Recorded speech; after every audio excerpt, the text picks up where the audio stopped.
Halo, saya Aditya Dharma, saya head trainer yang berfokus untuk companion dog dan obedience. Hari ini kita akan membahas jenis anjing ini.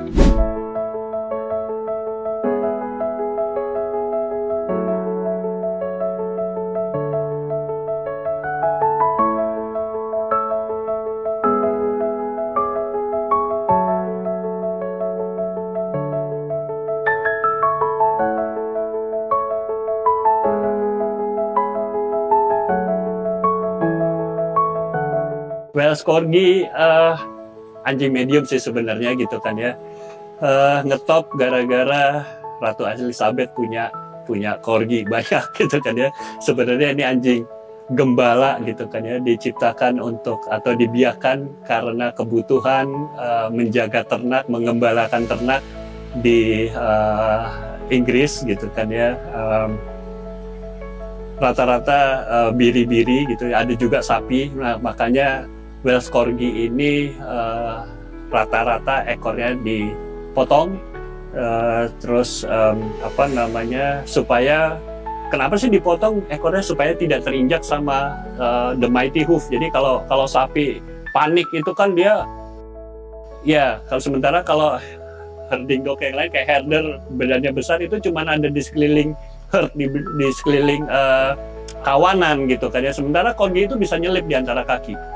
Jadi Corgi itu se-agile itu, selincah itu, mereka bisa di antara kaki-kaki domba atau di kaki-kaki sapi itu mereka bisa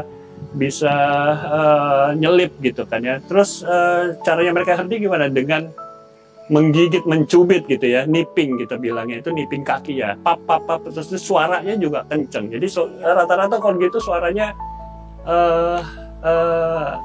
walaupun mereka ukurannya kecil tapi suaranya itu besar sekali. Kenapa Corgi itu suka dibilang galak, suka dibilang reaktif? Karena mereka memang sereaktif itu, dan mereka memang diciptakan untuk harus seperti itu untuk bisa mengembalakan.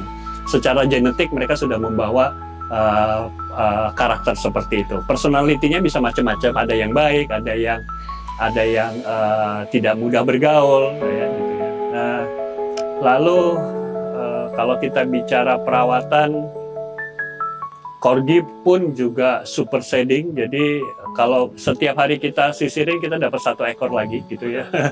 Jadi serontok itu mereka gitu kan ya, apalagi di daerah panas gitu kan ya. Jadi lalu mereka itu butuh sosialisasi juga dari kecil, dibiasakan dengan dikondisikan gitu kan ya, dengan lingkungan manusia berada, dibiasakan dengan, kalau mau disosialisasikan dengan hewan lain atau anjing lain, mereka bisa. Tapi ya itu karakternya mereka, karena mereka tuh sebenarnya gembala, jadi maunya mereka menggiring. Even sama ownernya sendiri, mereka selalu berusaha untuk dia yang nunjukin, lo harus kesini, lo harus kesini gitu. Corgi anjing pintar, sangat pintar, sangat pintar, sangat bisa diandalkan. Di training itu mereka sangat mudah di training gitu kan. Jadi balik lagi, anjing yang sangat bisa menjadi companion animal gitu kan ya, tapi butuh perawatan dan penanganan khusus. Kalau dibilang cocok nggak sih buat first time owner punya Corgi? Enggak. Jadi harus punya pengalaman dulu nih dengan anjing sebelumnya, atau pernah punya anjing sebelumnya, baru bisa pegang Corgi. Dan biasanya kalau sudah punya Corgi nggak cukup 1, karena Corgi itu butuh teman gitu ya. Dia lebih sosial atau membutuhkan teman untuk bermain. Balik lagi, Corgi juga punya energi yang lumayan, anjing yang aktif, jadi lumayan penting untuk mereka untuk mengeluarkan energinya. Kalau nggak, mereka akan stres dan menyebabkan perilaku yang aneh-aneh gitu. Aneh-aneh itu maksudnya kayak